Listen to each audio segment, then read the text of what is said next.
Hello, everybody. Monday, January 24th. Doing another little live stream here, looking at articles on Russia, Ukraine, and some other things.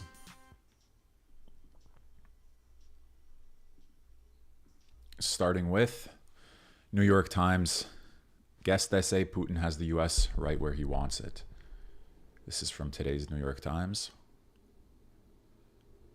As usual, reading this together with you for the first time. By Fiona Hill. Miss Hill, some of you know, was an intelligence officer on Russia and Eurasian affairs for Presidents George W. Bush and Barack Obama, and served on the National Security Council under President Donald Trump. We knew this was coming. George, you have to understand that Ukraine is not even a country. Part of its territory is in Eastern Europe, and the greater part was given to us. These were the ominous words of President Vladimir Putin of Russia to President George W. Bush in Bucharest, Romania, at a NATO summit in April 2018. Mr. Putin was furious. NATO had just announced that Ukraine and Georgia would eventually join the alliance. This was a compromise formula to allay concerns of our European allies, an explicit promise to join the bloc, but no specific timeline for membership. At the time, I was the National Intelligence Officer for Russia and Eurasia, part of a team briefing Mr. Bush. We warned him that Mr. Putin would view steps to bring Ukraine and Georgia closer to NATO as a provocative move that would likely provoke preemptive Russian military action. But ultimately, our warnings weren't heeded. Within 4 months, in August 2008, Russia invaded Georgia. Ukraine got Russia's message loud and clear. It backpedaled on NATO membership for the next several years. But in 2014, Ukraine wanted to sign an association agreement with the European Union, thinking this might be a safer route to the West. Moscow struck again, accusing Ukraine of seeking a backdoor to NATO, annexing Ukraine's Crimean Peninsula, and starting an ongoing proxy war in Ukraine's southeastern Donbass region. The West's muted reactions to both the 2008 and 2014 invasions emboldened Mr. Putin. This time, Mr. Putin's aim is bigger than closing NATO's open door to Ukraine and taking more territory. He wants to evict the United States from Europe. As he might put it, goodbye America, don't let the door hit you on the way out. As I have seen over 2 decades of observing Mr. Putin, Fiona Hill continues, and analyzing his moves, his actions are purposeful, and his choice of this moment to throw down the gauntlet in Ukraine and Europe is very intentional. He has a personal obsession with history and anniversaries. December 2021 marked the 30th anniversary of the dissolution of the Soviet Union, when Russia lost its dominant position in Europe. Mr. Putin wants to give the United States a taste of the same bitter medicine Russia had to swallow in the 1990s. He believes that the United States is currently in the same predicament as Russia was after the Soviet collapse, grievously weakened at home and in retreat abroad.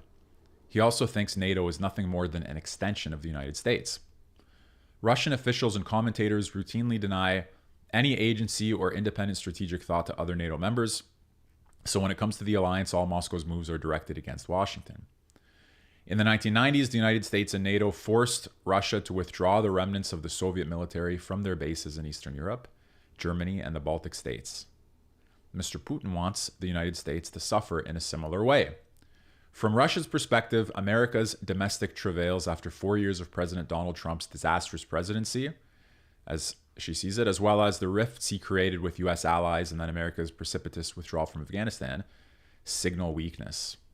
Anybody watching American affairs today must be extremely concerned about everything they're doing that's signaling weakness and the opportunities that gives to others. If Russia presses hard enough, Mr. Putin hopes he can strike a new security deal with NATO and Europe to avoid an open-ended conflict, and then it will be America's turn to leave, taking its troops and missiles with it.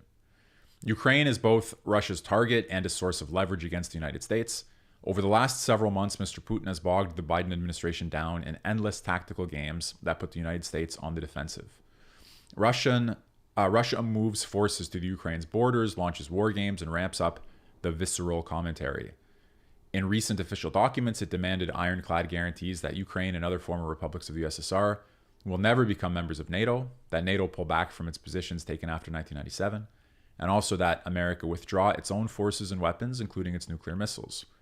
Russian representatives assert that Moscow doesn't need peace at any cost in Europe. Some Russian politicians even suggest the possibility of a preemptive strike against NATO targets to make sure that we know they're serious and that we should meet Moscow's demands. For weeks, American officials have huddled to make sense of the official documents with Russia's demands and the contradictory commentary, pondered how to deter Mr. Putin in Ukraine, and scrambled to talk on his timeline. All the while, Mr. Putin and his proxies have ratcheted up their statements.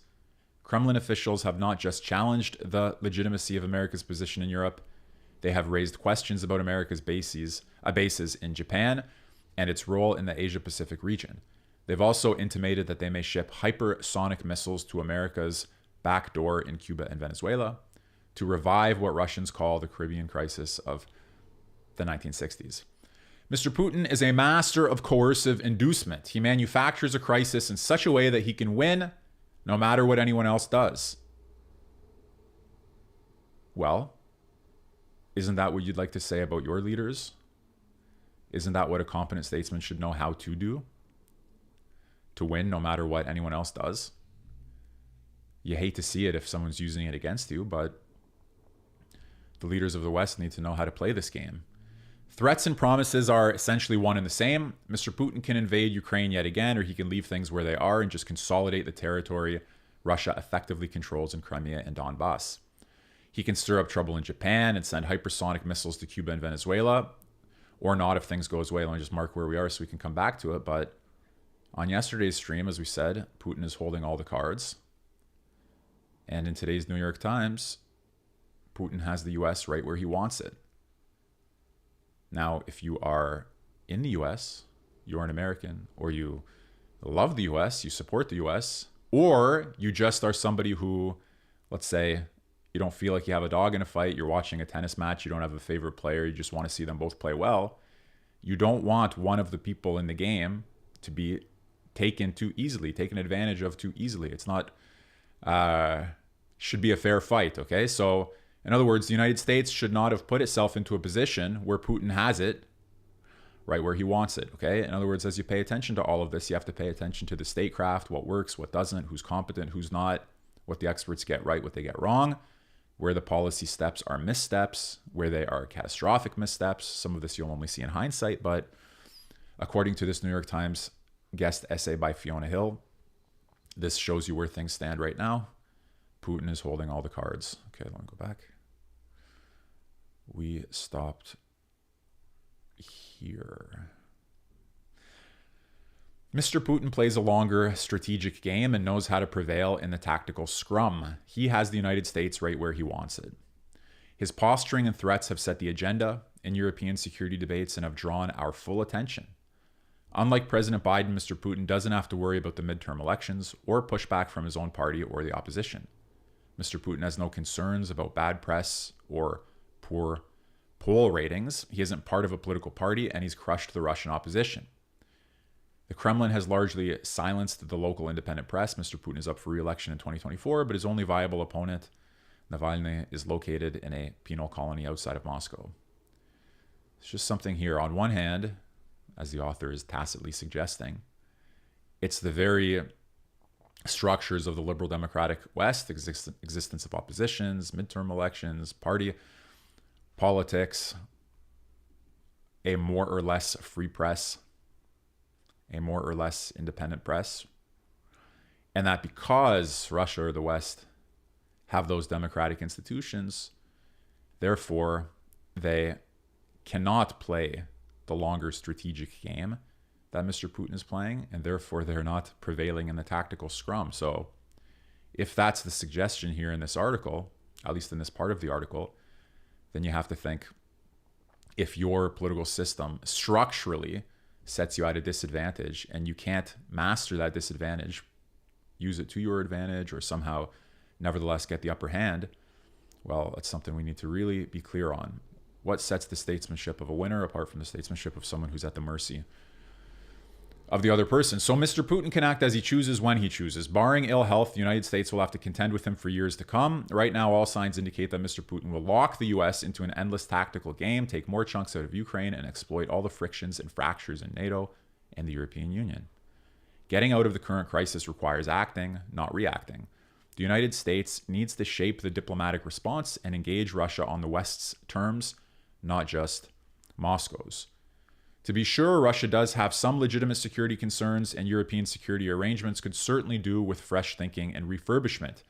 After 30 years, there's plenty for Washington and Moscow to discuss on the conventional and nuclear forces, as well as in the cyber domain and on other fronts. But a further Russian invasion of Ukraine and Ukraine's dismemberment and neutralization cannot be an issue for US-Russia negotiation, nor a line item in European security. Ultimately, Fiona Hill continues, the United States needs to show Mr. Putin that he will face global resistance, and Mr. Putin's aggression will put Russia's political and economic relationships at risk far beyond Europe. We're reading Putin has the US right where he wants it, an op-ed in today's New York Times by Fiona Hill, because we're trying to get a handle on some of the analysis of what's going on. I think it's helpful to do. It's nice to do together. Contrary to Mr. Putin's premise in 2008 that Ukraine is not a real country, Ukraine has been a full-fledged member of the United Nations since 1991. Another Russian assault would challenge the entire UN system and imperil the arrangements that have guaranteed member states sovereignty since World War II. You're always going to hear that argument that you have this international rules-based order, that you have already an established order, and that nobody should do anything that upsets the established order. Akin to the Iraq invasion of Kuwait in 1990, but on an even bigger scale. The United States and its allies and the Ukraine itself should take this issue to the United Nations and put it before the General Assembly, as well as the Security Council. Even if Russia blocks a resolution, the future of Ukraine merits a global response. The United States should also raise concern in other regional institutions. Why is Russia trying to take its disputes in Europe to Asia and the Western Hemisphere? What does Ukraine have to do with Japan or Cuba and Venezuela? Obviously, these are elementary questions of competing geopolitical world interpretations, competing ideological world interpretations. Mr. Biden has promised that Russia will pay a heavy price if any Russian troops cross Ukraine's borders. If Mr. Putin invades Ukraine with no punitive action from the West and the rest of the international community beyond financial sanctions, then he will have set a precedent for future action by other countries. You always hear that kind of argument as well. Nice to be able to encounter it, categorize it, recognize it. Mr. Putin has already factored additional U.S. financial sanctions into his calculations, but he assumes that some NATO allies will be reluctant to follow suit on these sanctions. We discussed the possibility of Germany not using its leverage over Russia in yesterday's stream, and other countries will look the other way. UN censure, widespread and vocal international opposition, and countries outside Europe taking action to pull back on their relations with Russia might give him pause. Doesn't seem likely. Forging a united front with its European allies and rallying broader support should be America's longer game.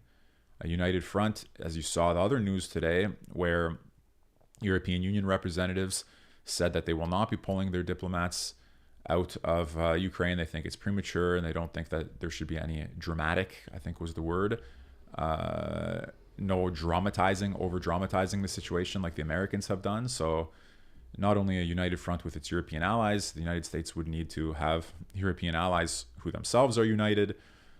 Does not seem like a very likely setup, although things change quickly. Otherwise, this saga could indeed mark the beginning of the end of America's military presence in Europe.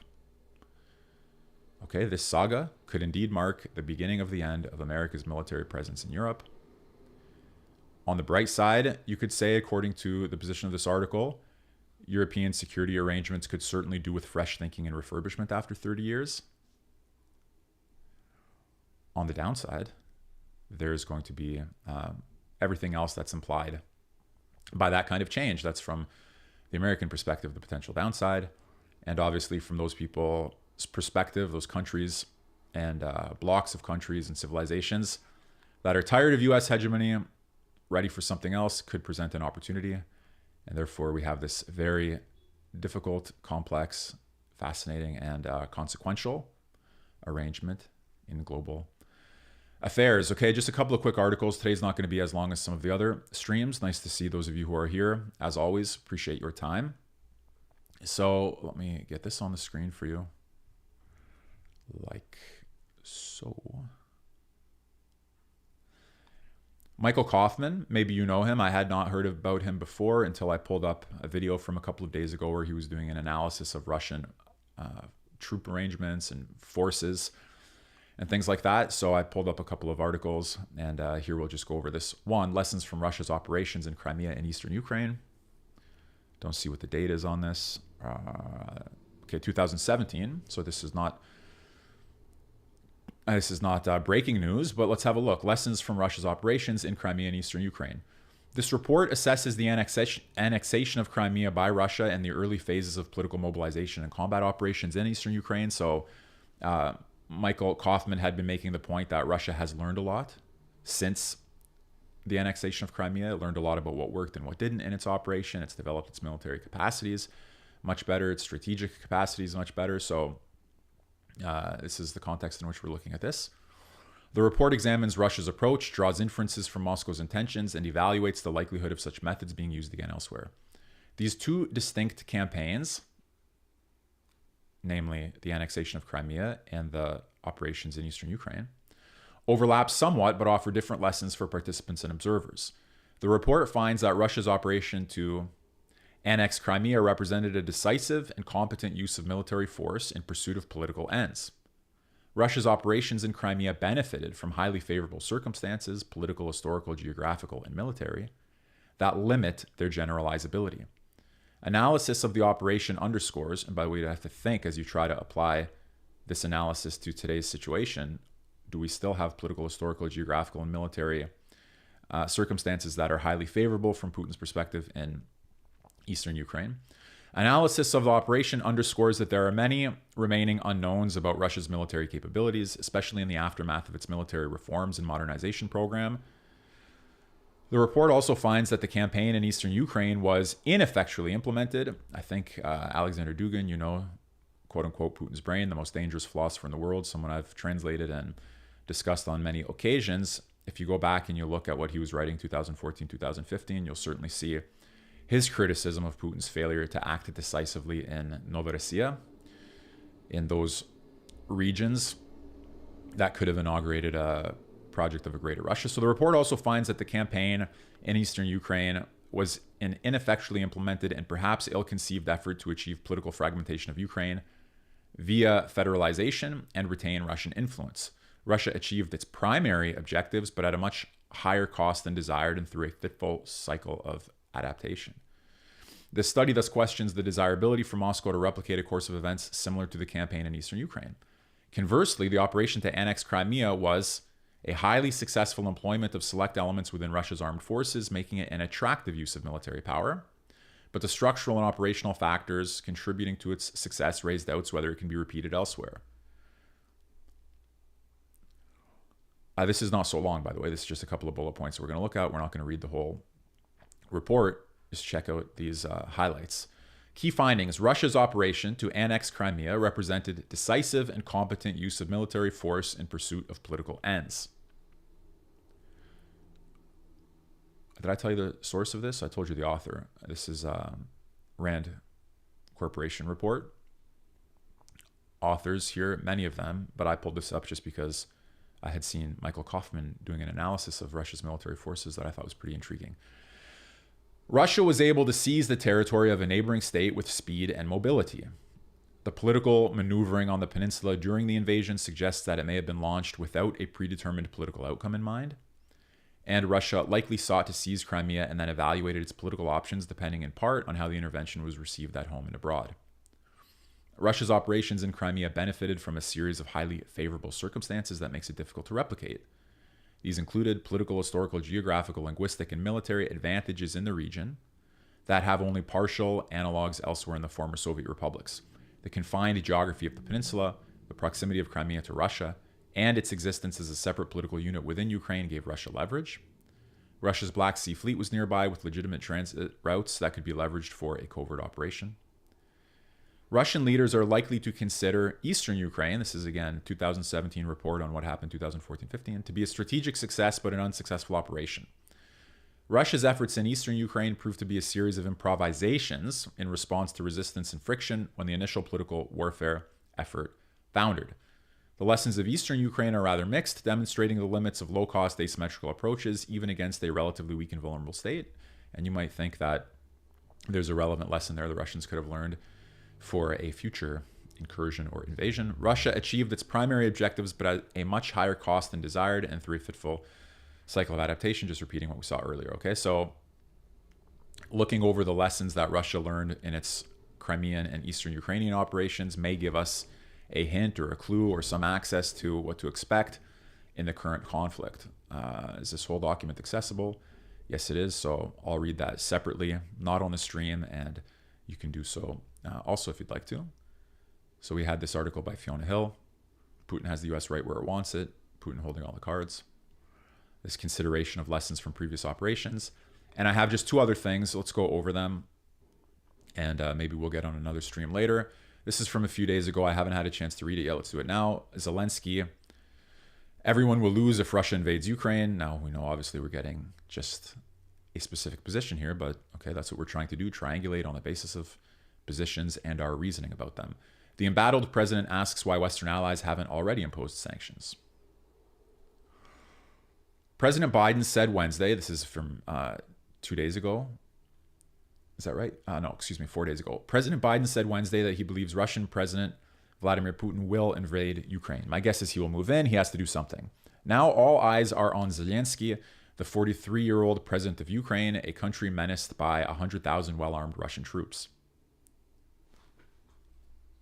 Just 1 second here. Move this slightly over for you. Now all eyes, recent US-Russia NATO talks failed to resolve this tense situation. Instead, Russia maintained its extreme demands, insisting that NATO cease its expansion and that Ukraine be barred from joining the alliance. Neither Washington nor NATO, I said Wasco, neither Washington nor NATO agreed to these terms, but Biden has ruled out sending US forces to Ukraine.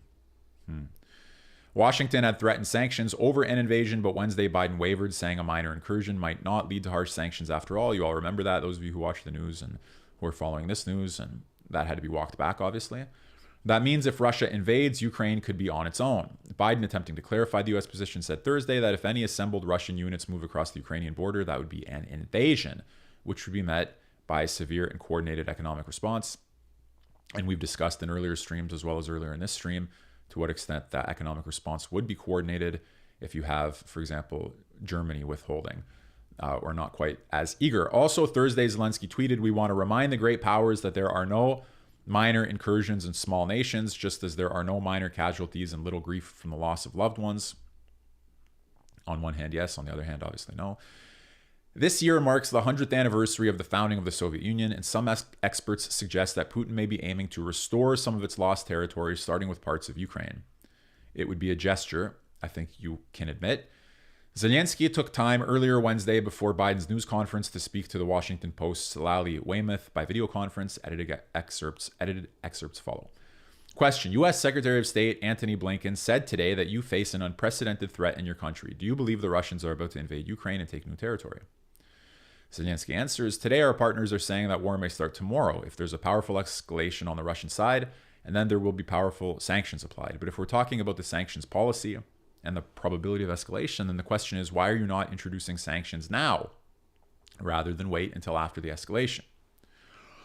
She asks, I saw your tweet supporting the bill introduced by Senator Ted Cruz to sanction Russia over the Nord Stream 2 natural gas pipeline, but it was defeated. A new bill called the Guard Act proposes immediate sanctions on Russia over its military buildup. Let me just pause here on Ted Cruz. Yesterday we read Amari, Washington Post article, saying to Biden, trust your instincts on Russia, don't go with the Hawks. And he mentioned Senator Cruz in that article. Today, Senator Cruz responded to him on Twitter. So you can see a back and forth between Cruz and Amari on today's Twitter over whether or not U.S. and its allies should take an aggressive posture towards any Russian action in Ukraine. So again, the question here has to do with Nord Stream 2, bill being defeated, etc. Zelensky answers, I just want to make this clear. As a country that is building a powerful economy and undergoing reforms, I support imposing sanctions now. This is Zelensky's position. I asked one leader, why do you support sanctions against Russia in case there's an invasion into Ukraine? Why do you need sanctions after we lose the whole territory of Ukraine. Won't that be, you could say, too little too late? Question, will the population resist the Russian troops? Now, with all due respect, it's not a serious question. What is he going to say? No, the population will not resist the Russian troops. The population is going to lie down and let the Russian troops walk all over us. What kind of president would allow himself to present his population in such an undignified manner? I think this is a ridiculous question. Okay, fine. Well, I'm overstating it because, as you see, he's exactly right. There are Russian-speaking Ukrainians, and there are in Eastern Ukraine pro-Russian populations. So, okay, fine. I guess the broader question here is, will there be support for the Russians among the population in the East and among primarily Russian-speaking Ukrainians? All right, fine, I was wrong. Now we have lots of Russian-speaking Ukrainians who support Ukraine, even those who had a positive sentiment about Russia after the occupation of Crimea and Donbass. I know that everyone is going to protect our country. Okay, that's the obvious response. Apart from the army, each and every Ukrainian will fight to protect their land. So there's actually more to this question than I suggested, because you do have the possible pro-Russian Ukrainians. If we're going to protect ourselves against one of the most powerful armies in the world, then this will be war. And if this will be war, it's going to be a very strong war and everyone will lose. Hundreds of thousands of lives will be lost, Zelensky says. Ukraine will suffer, Russia will suffer, European countries adjacent to Ukraine will suffer, and the ones who are further away will be impacted by a migration crisis. By the way, I mentioned in a previous stream this Foreign Affairs article the day after Russia attacks, and assuming I can read it without a paywall here,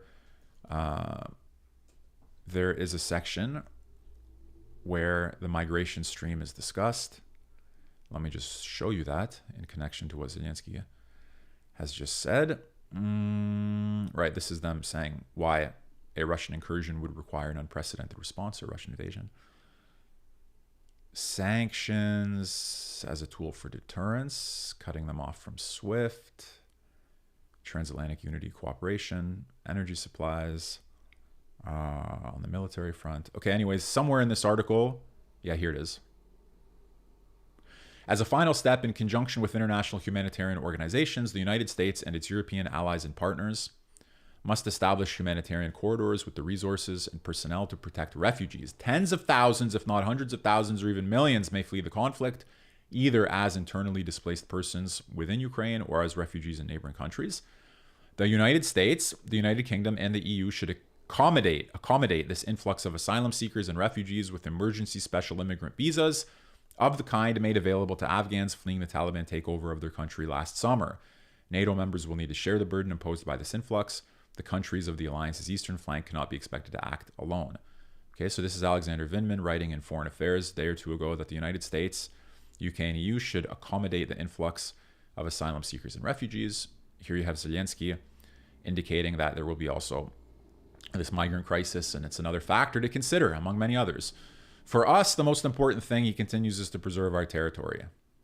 Next, you've said publicly you have an interest in speaking with President Putin and Biden about the current situation in Ukraine, not being left out of the talks as you were last week. Zelensky responds, let's have a dialogue with Russia. I'm asking the United States to help us find a format. We support dialogue. We're against war.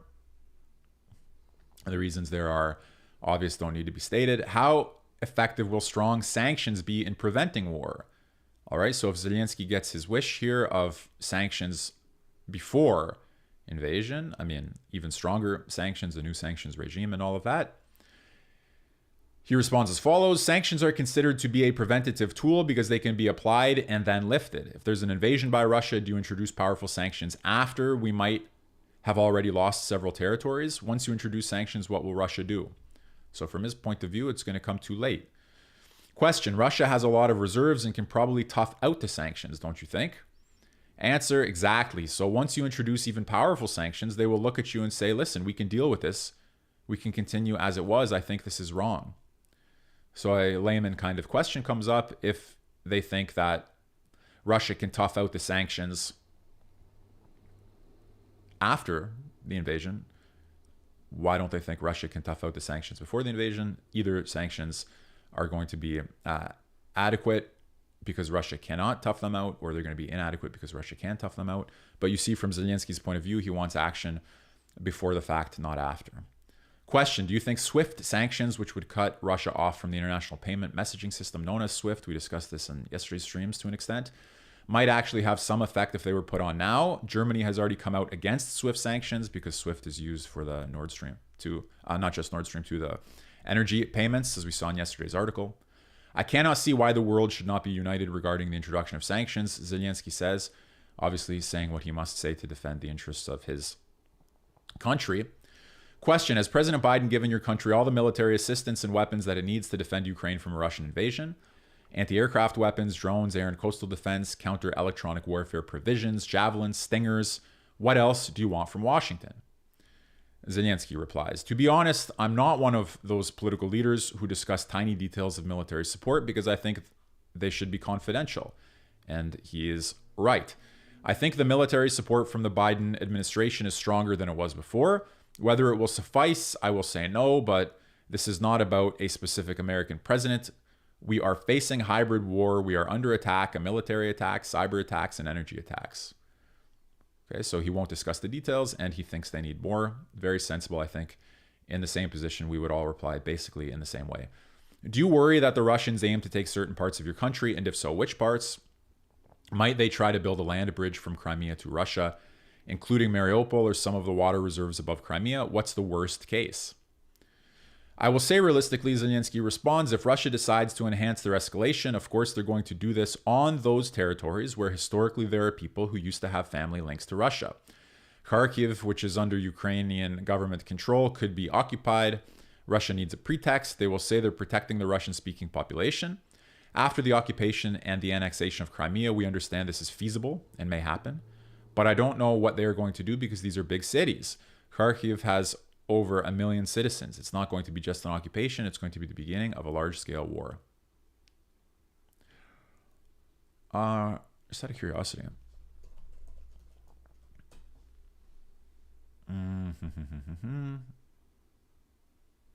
Okay. Anyway, go back here. This is the 100th anniversary of the founding of the Soviet Union. The questioner asks, do you believe that Putin thinks his legacy will be cemented by getting back Ukraine or large chunks of Ukraine? Answer, Putin is not young, and I think he should be thinking about what he will leave behind. If he takes away the territory of Ukraine, it will be a temporary victory of one nation over another. I have lots of Russian friends and acquaintances, Zelensky continues, who feel sorry about what happened. Our territories, meaning Crimea and Donbass territories, will come back to us. In 2014, we were friends. Now we are in war with each other. I think Putin has a big chance to agree to a peaceful resolution, to sit around a table and find a compromise. Well, when you have your geopolitical enemy right where you want them, it's not really in your interest to sit down around the table to come to a compromise, unless it's a compromise that is the other side compromising with your terms. Sad facts of international politics. Question, there are a lot of Russians who believe that Ukraine was and is part of Russia. They talk about the Russian lands of Ukraine.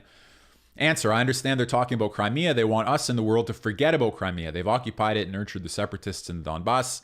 They will be ready to give us the Donbass if we forget about Crimea. No one is going to forget Crimea, okay? Says Zelensky. Do you think Putin will try to install a government in Ukraine that is more friendly to him? And you've seen some reports, I think, after this article came out about the possibility of a Russian-backed coup and all of that. I think that was intelligence that came out of the UK. Zelensky answers, to put in place a government that would be completely controlled by Russia would be impossible. Even if they do this, this would be the shortest-lived government because people will simply not accept it. Again, saying some of the things that have to be said, and to what extent it's true is a separate question. Maybe Putin thinks that the majority of Ukrainians support him and his policies. I think this is a big mistake to think like that. People say that when you were first elected, Putin thought you would be easy to deal with, and he got annoyed because he found you were very pro-NATO, pro-West, and he couldn't make a deal with you. Do you think there's any truth to that? Now, this answer right here that Zelensky gives was picked up on, as I'm sure the rest of the interview was, but this is the part that I myself saw. This was picked up on in a condescending and mocking way by Russian regime propagandists, or you could say by Russian patriotic journalists. Depending on how you want to see it, they were mocking sort of his youthful immaturity, naivety, and simplicity, buffoonery. That's their perspective. So again, the question here, Putin thought he would be easy to deal with, and he responds jovially, when I got married, my wife also thought I'm joking, I'm just saying that I am what I am, I haven't changed. I wanted to have neighborly conversation with Russia to say, yes, we have a war going on, but let's have a quick fix, as though it could be so easy. However, I wasn't prepared to betray my country. Also an admirable stance to take, obviously. We do, I think as a rule, nobody wants a statesman who's prepared to betray his country. I do understand that as they think I turned out to be a strong man, a hard nut, a nut that is hard to crack, as they say in Ukraine. Okay, so he's posturing, and that comes across one way to an American audience, another way to a Russian audience, probably a third way to the various Ukrainian audiences. It must have been surprising for you coming from an acting career in a popular TV show. Those of you who don't know, the president of Ukraine is a comedian who played the lead character in a television show where a comedian becomes president of Ukraine. It must have been surprising for you coming from an acting career and a popular TV show to get elected in 2019 and enjoy 70% popularity in the polls. Things were going pretty well, but this is a nightmare. All of a sudden, 100,000 troops are around your border. Putin's talking about seizing parts or all of your country. You don't come from a military defense background. How have you handled this? Answer, Ronald Reagan was also not a military person. Do you admire Reagan? I like him. I didn't know him personally. I respect very much people who fight and who get the result they desire. Question, did you find being president of Ukraine harder than you thought it would be? How did it differ from your expectations? Again, I'm just curious. I don't know if you're here, if you're in the chat, if you want to leave it in the comments, if you're watching this. You do know, right, about that background thing that I mentioned, Zelensky. I don't know that you'll find very many cases where a comedian becomes president on the basis of the success of a TV show in which he becomes president. You know what I mean? It's kind of a crazy situation. Those of you who don't know that backstory should definitely look into it. Back to the interview. Do you find being the president of Ukraine harder than you thought? It would be. Being the president of Ukraine is a big honor for me. Obviously, being the president or leader or statesman in any country should be an honor for anybody who holds it. I had lots of people in my life who shared things with me. I thought if people have given to me, I have to give back and have to be grateful. Noble sentiments. So I decided to run for the presidency only because we had a difficult situation. I'm grateful that I became popular among our people. Zelensky continues, I will do whatever it takes. I'm not afraid of difficulties. In terms of war, I think no president of Ukraine was ready to have war with Russia, but we are nevertheless ready. Question, Americans are very inward looking now. Everyone talks about COVID and the new Omicron variant. How do you explain to everyday Americans why Ukraine matters? So you guys know, if you watch American shows, Tucker Carlson, for example, on one hand, and on the other side of the spectrum, all kinds of figures. On one hand, making the case that Ukraine does not matter to Americans, and on the other, making the case that, of course, it does. So now the interviewer asks Zelensky, how would you make the case to everyday Americans that Ukraine matters? He responds as follows. I would say the following. I'm not your president, so it's difficult for me to find the proper words when addressing you. But I would like to explain that it doesn't matter where a person lives. There are simple, straightforward rules and principles. You can't kill people. You can't deal drugs. You can't commit violence. There shouldn't be slavery. We all live on this earth. This is about values. There are civil rules, rules that may help us survive in this world. The Ukraine question is about two countries, one of which is attacking the other. It's a moral question. You can't capture someone's territory, and you can't invade. So again, those of you who are watching this now or later in the chat, in the comments, Zelensky was asked how he would explain to everyday Americans why Ukraine matters. And he says it matters because it's a moral question. It's a question about values. It's a question about simple, straightforward rules and principles. How far does that kind of argument go with you? What is he getting right? What's he getting wrong about it? Do you think the US has let you down if you're being honest? It seems that you will be on your own no matter what they say. Biden has said he won't send ground troops to Ukraine. Although we know since the time of this interview that Biden is taking some action, and the nature of his action, I guess, will become clearer over time. In terms of being left alone, this will be the mistake of the whole world. The world will not be the same if war happens, and Europe will not be the same for sure. Are you more worried about a conventional war or hybrid attack? I saw you blamed Russia for the cyber attack on your government websites that took place last Friday. Zelensky, I guess this is the last answer here. Our specialists told me that yes, there's a very high probability it originated from Russia. This is not the first or last attack. If you have to compare which war is more dangerous, a cyber attack or a conventional war, I think it's hard to say. I think that missile and rocket shots and full-fledged aviation assaults are much more threatening. The consequences of war are more difficult than cyber attacks. Okay, I agree. As far as I know. Do you agree here? If you have to compare which war is more dangerous, a cyber attack or a conventional war, Zelensky says it's hard to say, but a conventional war because missiles, rocket shots, aviation assaults, the consequences of that kind of attack are more difficult. You may have seen Lex Friedman, if you guys know Lex Friedman and his podcast. Sorry, it's just like that, right? And he said about something about cyber war. Yeah, this is his comment here. I hope we never see another world war, but if we do, it seems likely that it will largely be fought in cyberspace, January 19th. And it's not looking like he got that one right, okay? Lex is a smart guy. You should watch his show. He's got good guests on. But I would place my bets on the likelihood of a conventional war over a cyber war, given what's going on there. I mean, it's going to be a combination of both, but be that as it may, nie daj Bог, as they say, God forbid, keep everybody safe, and war in Europe would be, you know, you don't need me to tell you. But anyway, that was Zelensky. Everyone will lose if Russia invades Ukraine. Well, obviously, Russia doesn't think everyone will lose. Otherwise, they wouldn't be considering doing it. All right, so we looked at this, lessons from Russia's operations in Crimea and eastern Ukraine, that piece by Zelensky. I mean, the interview. This, Fiona Hill, Putin has the U.S. right where he wants it. That's today's New York Times. And now I wanted to just go over one more article with you, and I think that'll be it. This is Batya Unger Sargon, Spiked. I have not read this yet. This is off the topic of Russia-Ukraine. This is back on the culture war, class war, neocon, paleocon, left, right. Okay, that's the topic here. Let me just see. Those of you who are with me, appreciate your time. Good to be with you. Let's go over this, then I'll pop into the chat, and then we'll call it the end of the stream. The culture war is a class war in disguise. By attacking marriage, family, and education, progressive elites are kicking away the ladder from the working class. By the way,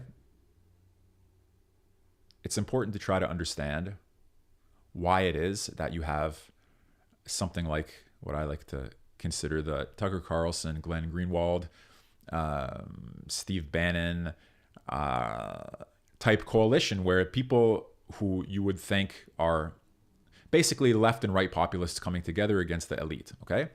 So if left and right are coming together against the elite, then obviously they're coming together primarily against a class, and the configuration of that dynamic is primarily class-based. So it's important to try to understand it because it's a real phenomenon in contemporary American politics for sure. The idea that working class Americans who vote for Republicans are voting against their economic interests has become dogma on the progressive left. For the life of them, Democrats can't understand why their proposals for an expanded welfare state do not appeal to the millions of downwardly mobile blue-collar workers in former Union strongholds who turned states like West Virginia red. How could you vote against an increased welfare state if you would benefit from an increased welfare state? If you're downwardly mobile, why in the world would you oppose government support? Okay, Democrats can't understand. In response to the mystification of the left, many on the right have argued that people don't vote on economic issues as much as they do on cultural ones. The argument is that the left's cultural battles against traditional gender roles, the nuclear family, and gun rights, and for abortion rights have alienated Christian Americans to such a degree that they would be willing to sacrifice benefits like free pre-childcare, paid sick leave, and minimum wage hikes at the altar of their values. But something both sides seem to have lost sight of is the fact that a lot of what we call cultural battles are actually economic ones, or at least they have an economic valence.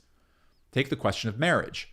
The idea that marriage is a positive value and an important grounding unit for families, society, and the nation more broadly is decidedly ultra on the left, where marriage is viewed as an outdated institution. Liberal outlets are chock full of essays asking, what does marriage ask us to give up, and why marriage requires amnesia. Okay, you're not going to have a functioning society if you have an elite that attacks the institution of marriage. Divorce, meanwhile, is talked of as a form of home improvement. In 2020, Black Lives Matters had to scrub a page of its website that was a bit too honest, quoting, "We disrupt the Western prescribed nuclear family structure requirement by supporting each other as extended families and villages that collectively care for one another, especially our children," the page read. But the debate about the value of marriage isn't just a cultural one or a religious one. It's also one with huge economic ramifications because married people earn considerably more than those who aren't married by as much as 30%. Married men on average make $80,000 a year compared to just $50,000 for their non-married counterparts. And the same is true across racial groups.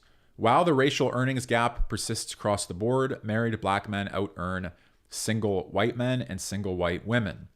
The median income for married heads of Black households is over $90,000 compared to just $38,000 for their unmarried counterparts. The poverty rate for Black Americans in 2020 was nearly 20%, but for Black married couples, it was just 6%. Moreover, it's now uncontroversial that children raised by two parents do better than children raised in any other family structure. A state's share of married parents is the best predictor of upward mobility for poor kids, better even than race or college education. Of course, it's difficult to say whether the link between marriage and higher earnings is causation or correlation. Some economists have argued that people with greater earning potential compete better in the marriage market, while others have argued that married people climb the job ladder faster. Others have argued that married men work harder. Still others believe that married people can take bigger risks in looking for better work while relying on their partner's income in the meantime, something to that for sure, or that the qualities that make people good workers are the same qualities that make them good husbands. On the other side of the equation, many poor and working class people feel they just can't afford to get married. Whatever its cause, the economic incentive to get and stay married is something the upper crusts know well. The class divide in America is as much a marriage divide as it is an educational one. College-educated, affluent Americans are overwhelmingly likely to be married, while working class and poor families are living increasingly precarious lives, both economically and in terms of their family relationships. For example, just 11% of babies born to college-educated women are born out of wedlock, as opposed to over 50% of babies born to women who never went to college, and 64% of women who are poor. Just 26% of poor families and 39% of working class families are married, compared to 56% of middle and upper class ones. There's a deep and troubling irony to the fact that the very people taking advantage of the marriage bank account boon are the ones discouraging it in others, downplaying its importance in the economic mobility of poor children. In other words, like the don't build walls. And meanwhile, they have their private security and the gated communities. Don't have families. And meantime, they're taking advantage of the marriage bank account boon. The very people taking advantage of the economic benefits of marriage cast an attachment to marriage as a sign of cultural backwardness. Nobody is surprised by the hypocrisy. Working class Americans may not have the data at their disposal to argue for the economic benefits of marriage, but they have eyes. They can see what's right in front of them in their communities, which couples are making it, which families are not.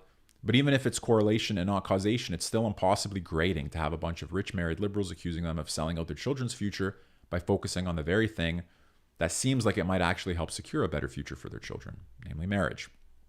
Marriage is only one of the many issues in which a class war is masquerading as a culture war. Okay, I hope you're following along with the claim. You might think it's a culture war, like, oh, you stick to your guns, your Bible, and your family, whereas we are progressive, we're beyond that. But it's a class war of those who can afford it and afford its upsides, economic upsides.